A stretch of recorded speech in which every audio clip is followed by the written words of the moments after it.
Hello my dear friends and students. আজি মই ভিডিওটোত class 10 ৰ অনুশীলনী আৰু 1 ৰ question number 4 আৰু 5 এই ভিডিওতে কৰাম। চাইলো প্ৰথমতে question number 4 টো কি কৈছে যে যদি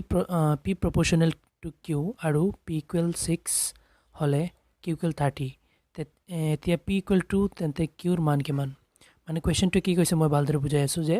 যদি p directly proportional to q হয় মানে p বাঢ়িলে q বাঢ়িব p কমিলে q কমিব এনেকুৱা ক্ষেত্ৰত p equal যেতিয়া 6 হ'ব q equal 30 হয় তেনেহলে কোৱেশ্চনে কৈছে যে যদি p equal 2 হয় তেনেহলে q ৰ মান কি হ'ব এতিয়া সোৱা আমি কেনেকুৱা ওলাম সো কোৱেশ্চনত দিয়া আছে p equal 6 the কোৱেশ্চনত এইটো দিয়া আছিল যে p equal 6 আৰু q equal 30 তেনেহলে ইয়াতে লিখি দিছো যে p equal 6 q equal 30 এতিয়া মোক কৈছে যে কোৱেশ্চনে p equal 2 হলে q ৰ মান কিমান হ'ব তেনেহলে p টোক মই 2 বনাও 2 বনাবলৈ হলে কিহেৰে হৰণ কৰিব লাগিব 3 ৰে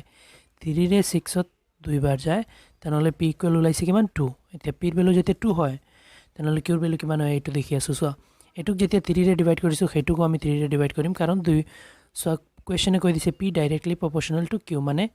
p বাঢ়িলে q বাঢ়িব p কমিলে q কমিব তেনেহলে p কমিছে তেনেহলে সেম ৰেশিওত q কমিব 3 10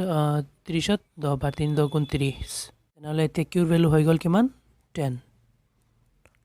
ইয়াৰ পৰা কোৱেশ্চন এটো কাৰেক্ট কোনটো হ'ব এটোই হ'ব কাৰেক্ট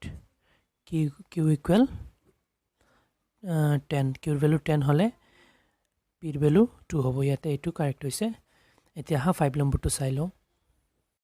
এতিয়া সোৱা কোৱেশ্চন নম্বৰ 5 টো মই কিতাপত যেনেকুৱা আছে ঠিক তেনেদৰে পাতি লৈছো কোৱেশ্চনে কৈছে যে তলৰ তালিকাখনৰ খালী ঠাইত y ৰ মান আচ্ছা বহুৱাব লাগে এতিয়া সোৱা এটো আমি y ৰ মান যে ইয়াতে সোৱা কোনটো হ'ব এটো লিখিব লাগে কৈছে তেনেহলে সোৱা আমি এক্সামাইন কৰিলো এটো কেনেকুৱা হৈছে সোৱা 132 216 মানে কমি আছে মানে x ৰ ভ্যালু যিমান বাঢ়িছে y ৰ ভ্যালু সিমান কমি আছে তেনেহলে এটো কেনেকুৱা কমিছে মাইনাস হয় নে ডিভাইড হয় এটো চেক কৰো সো আগো যদি 32 ৰ পৰা 1 মাইনাস কৰো তেনেহলে তো 31 হলহেতেন তেনেহলে ইয়াতে মই দেখিছো ডিভাইড হৈ আছে সো 1 ৰে 32 ক ডিভাইড হলে 32 এক আনকো সোৱা 32 1 দি ডিভাইড কৰিলে কিমান হ'ব 132 32 বাৰে যায় 32 হ'ব মানে 1 দি হৈছে এতিয়া সো এই 2 দি 32 ক ডিভাইড কৰিলে কিমান হ'ব 32 ডিভাইডেড বাই 2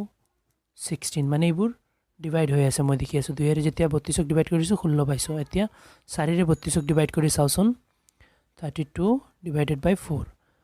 4 8 গুণ 32 হয় তেনেহলে 8 পাইছো মানে 4 ৰে 32 ক ডিভাইড হৈ 8 হৈছে এতিয়া 8 ৰে 32 ক ডিভাইড কৰিলেও কিমান হ'ব কাৰণ এই কিটা যেতিয়া ডিভাইড হৈ প্লাই হৈ আছে তেনেহলে এইটোৰেও 4 ক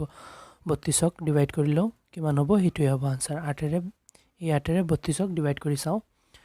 8 32 ত কেবা 8 4 গুণ 32 তেনেহলে आंसर হ'ব ইয়াতে 4 তেনেহলে সি অপচনটো কাৰেক্ট হয় ইয়াতে 4 হ'ব তে আশা কৰো তোমালোকে ভালদৰে বুজি পাইছা আৰু এই কোৱেশ্চনটো লাষ্ট আছিল R1 এক্সাৰসাইজৰ